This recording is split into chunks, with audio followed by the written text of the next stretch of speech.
Welcome to the stone hands, to the hands of stone that carve the stone. Of course, here I am on a cliff. Here's a natural occurrence of limestone. So maybe you can see the contour behind me, how the stone has been falling and cracking throughout the ages over here. So in those stones there are bones of ancient sea creatures. Isn't it fascinating? For me it is. Like if I go and drown, if I'm drowned in a sea and nobody picks up my corpse, then in 1,000,000 years I will be a limestone, a fossil. Someone finds me like, oh, in my bones in a stone. Isn't it cool?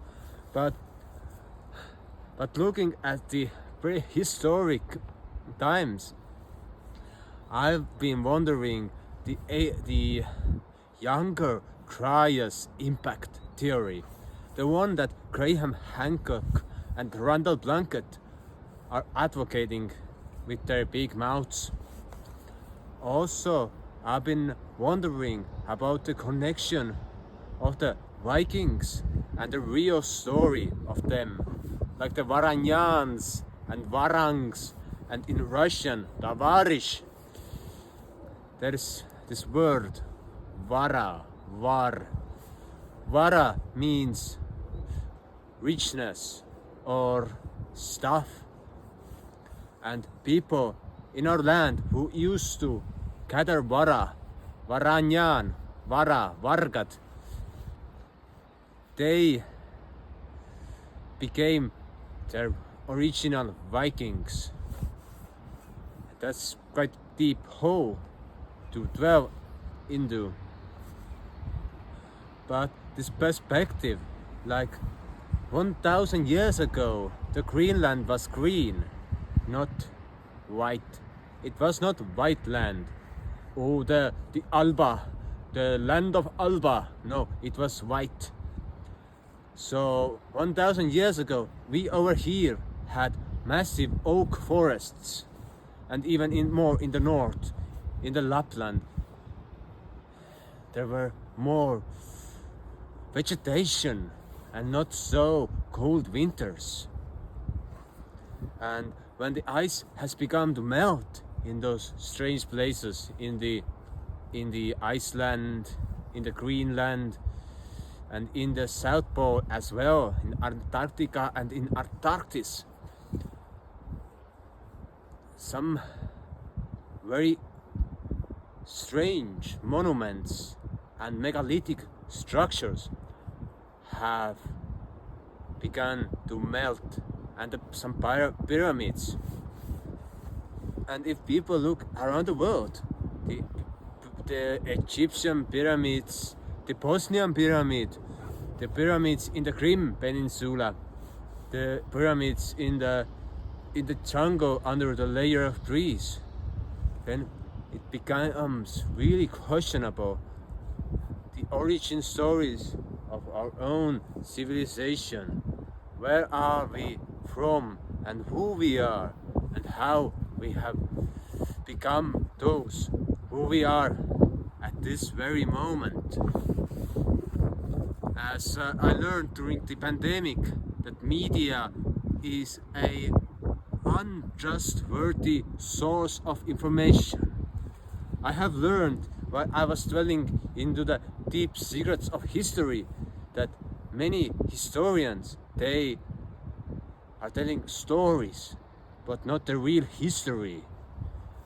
Some people say it's his story. Maybe, I don't care. But looking into the past and seeing those megalithic structures, I began to wonder, but what about those tales of those Atlantean civilizations, Andaluvians, and the Hyperboreans, as we are in the land of Hyperborea, in the land of Ultima Thule, the ultimate north, which used to be a great paradise. Some say even the Garden of Eden was located here. And here are the premises of the ancient kingdom of Kalevala, where all the warrior kings of the Scandinavia descended from, and the kings of the Great Britain. Yes, those theories are really far-fetched, but there is something there, that our civilization has been different, very much different than now, and it has been more developed in a way that we cannot comprehend at this very moment. For example, we are using mechanical tools, we are using massive concrete, and we are building some dams and high-rise buildings that we reckon are the greatest buildings in the whole universe. But no, those ancient structures, those stone temples, those stone buildings, they have been built and they have also been destroyed throughout the times, but they are so magnificent that it is hard to even comprehend how they were built.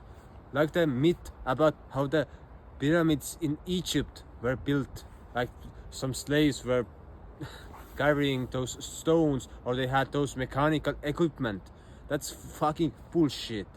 Don't believe in that nonsense, because the exact dimensions, the exact correlations and dimensions, it's just too much to comprehend for our modern civilization. And I must say that nowadays so many of our scientists and historians, they think we are so important, we are so wise, we are the big civilization of humankind. But no, we are the big civilization that used to be a big civilization. We have forgotten our true ancestral roots.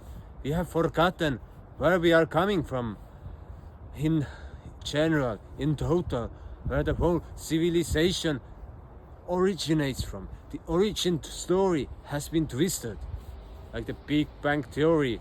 It's a good theory, but if I tell you a story of the grand blacksmith, the grandfather who had his forge where he was smithing weapons and jewelry, and then there was this Big Bang and everything was created. It's the same story as the Big Bang theory. Or in the beginning there was Word and there was God. It's still the same story.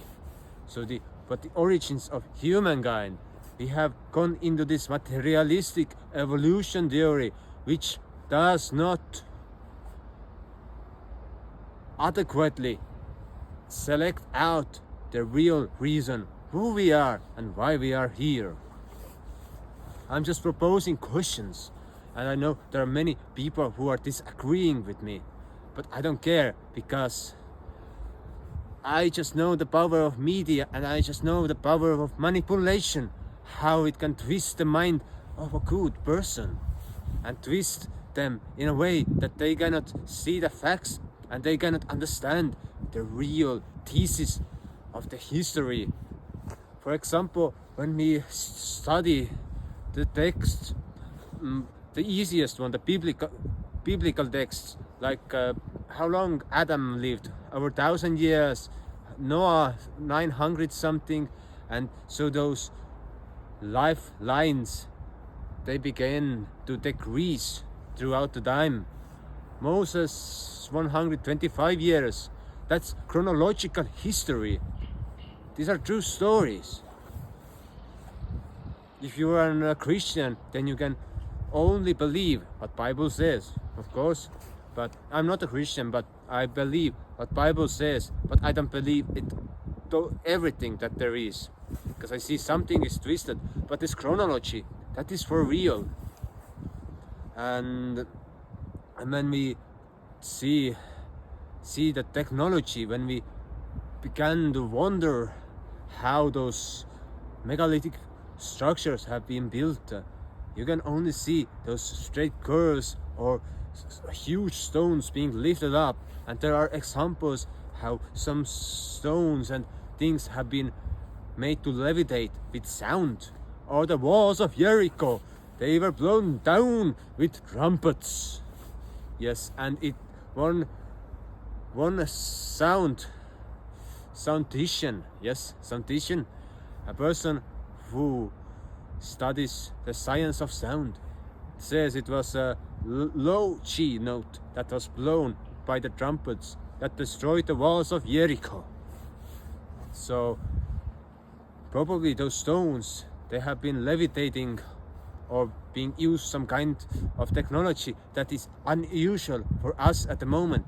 And so if we cannot relate to the ancient technology, then we sadly come to a conclusion that our civilization is the big civilization in the history of mankind. But no, we are the remnants of the great Antediluvian civilization. We are the remnants of the Atlantean age. And in the north, the people who are blue-eyed, pale-skinned, with fair hair, we are the descendants of Hyperborea, the Ultima Thule. That's also an important factor to consider. So, if you are wondering where I am trying to take you with this rant, I'm just making a point that we all should begin to study our own origins, our origin story in our own life, see where our ancestors, where they come from,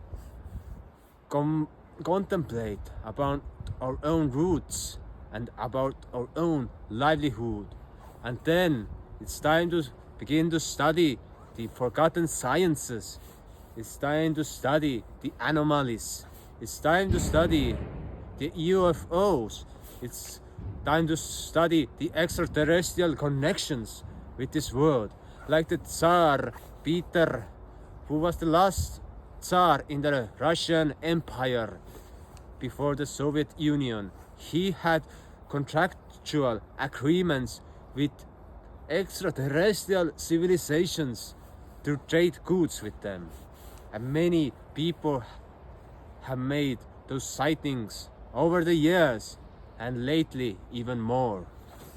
So it's time to realize our civilization is much more different than we used to think about, and the story of our history has been manipulated. Let's not forget that. So